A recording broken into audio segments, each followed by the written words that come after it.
People have very high standards how they want their work life to be. And I said, look, if you can get your work life to be where you enjoy half of it, that is amazing, because very few people ever achieve that. Because the truth is, everything comes with overhead. That's reality. Everything comes with pieces that you don't like. You could be a Supreme Court justice and there's still going to be pieces of your job you don't like.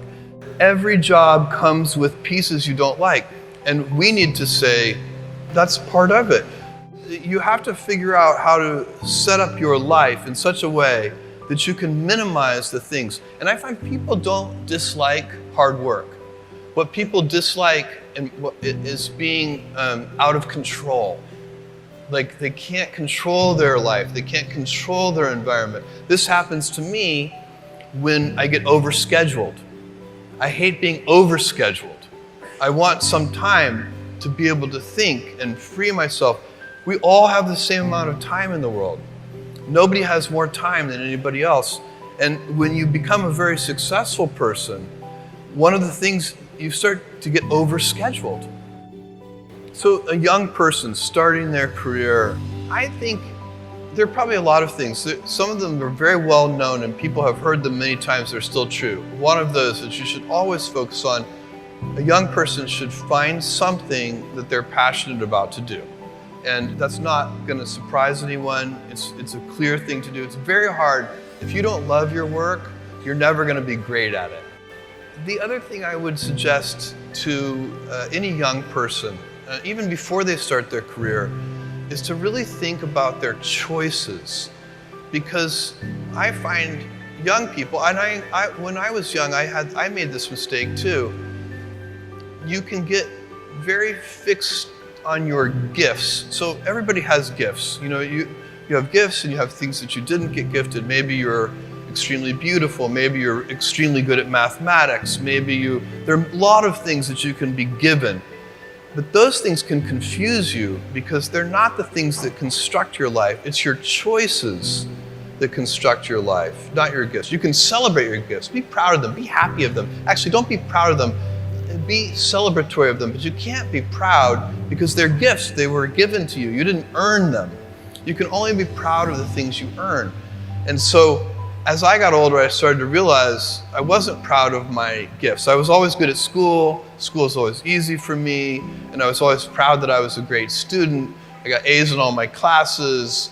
I was good at math, all of that. And I thought that's who I was. But it's not true.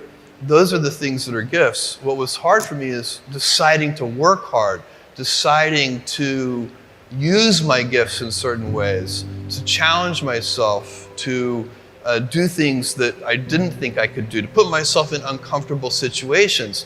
We all I would say to a young person, you can choose a life of ease and comfort, or you can choose a life of service and adventure. Which one of those, when you're 90 years old, are you going to be more proud of? My advice would be the same for any kind of entrepreneur, and that is make sure that you are focused on something you're passionate about. So if you look at the early internet companies, they were started and focused on doing something that they thought was very interesting long before the internet was fashionable in any way. We are currently an underdog once again. We've been in business for 6 years, and there was exactly 1 year where we were not the underdog, and that was 1999. I like the underdog years because it makes, I liked it when all the people we hired, their parents told them they were crazy. Like that was kind of the good era. Fortunately, it's back. In 1999, all the parents were like, giving their brothers and sisters high fives. My son is working at Amazon.com. So that's you can't follow the fashion when you're trying to do a startup company, or I think really anything in life. But you have to, as an entrepreneur, if you're gonna build a company, pick something you think is interesting that has the intersection of genuinely creating real customer value, and then just stay right there and let the wave catch you. Whatever it is that you want to do, there's going to be risk in your life. And risk is a necessary component of progress. You can make any pioneering movements in the world of any kind, whether they be the geographical, physical exploration that I've just been talking about, or whether it be a more cerebral exploration of a scientific field.